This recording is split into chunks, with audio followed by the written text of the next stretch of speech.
I don't usually share this kind of thing, but Emma told me a story a few months ago, and honestly, it still creeps me out just thinking about it. She's a web developer, and it was one of those late night projects, working on the site for some trendy web company. You know the type, flashy designs, full of animations, full of pop ups.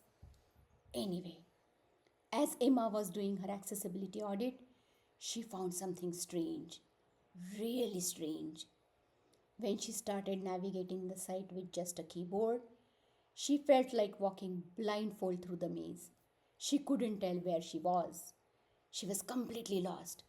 She felt wrong, like something was deliberately hiding in the code, something that didn't want to be found.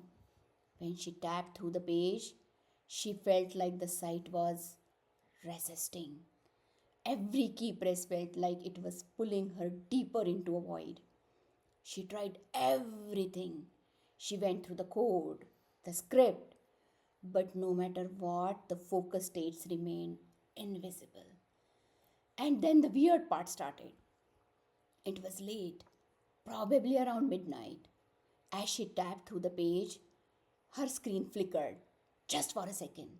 At first, she thought it was just a power surge or a monitor glitch. But then it happened again and again. Each time she pressed tab, the flicker grew longer, like the site itself was reacting to her. Emma noticed a shadow at the edge of the screen. At first, she thought it was just her eyes playing tricks on her after staring at code for too long. But she swore it wasn't just in her head.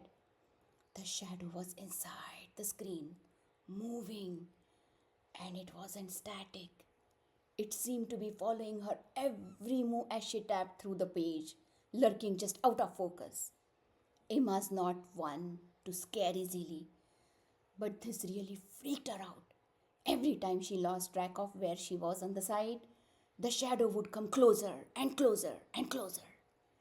She tried to close the site, but her mouse stopped responding. Even the keyboard froze on her.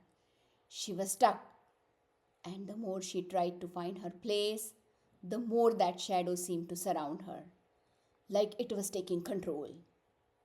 Finally, she panicked and ripped the plug out of her computer. The screen went dark, but even in the silence and darkness, she said she could still feel it.